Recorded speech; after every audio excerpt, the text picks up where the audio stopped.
કાલોલના બોરુ turning સ્થિત સોસાયટીના રસ્તા પર પાઇપલાઇનના પૂરણમાં દૂધની ટ્રક ફસાઈ જતા હાલાકી સર્જાઈ। પ્રાપ્ત વિગતો અનુસાર કાલોલ શહેરના બોરુ ટર્નિંગ વિસ્તારમાં પાછલા અઠવાડિયે પાણી પુરવઠા પાઇપલાઇનમાં લીકેજ સર્જાતા સમારકામ માટે રસ્તા પર ખોદકામ કરવામાં આવ્યું હતું, પરંતુ પાઇપલાઇનના સમારકામ કર્યા બાદ રસ્તા પરના ખાડાનું ઢંગે પૂરણ કે સમારકામ નહીં કરતા વરસાદી માહોલમાં ખાડા પડી ગયા હતા અને નાકા પરનો રસ્તો વાહન ચાલકો માટે જોખમી બની ગયો હતો। જે મધ્ય બુધવારે અમૂલ ડેરી પ્રોડક્ટ્સ વિતરણ કરવા આવેલી એક સપ્લાય ટ્રક નાકા પરથી પસાર થતા સમયે ટ્રકનું ટાયર ખાડામાં ફસાઈ જતા સોસાયટીના વાહન ચાલકો અને રાહદારીઓ અટવાયા હતા। ખાસ કરીને શોભાના ગાંઠિયા સમાન અધૂરી કામગીરી છોડી જતા પાલિકા તંત્ર વિરુદ્ધ ભારે આક્રોશ વ્યક્ત કર્યો હતો।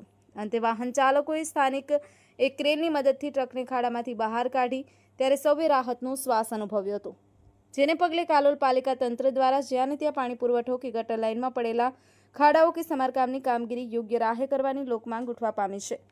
એજબીએન ટીવી ન્યૂઝ પંચમહાલ।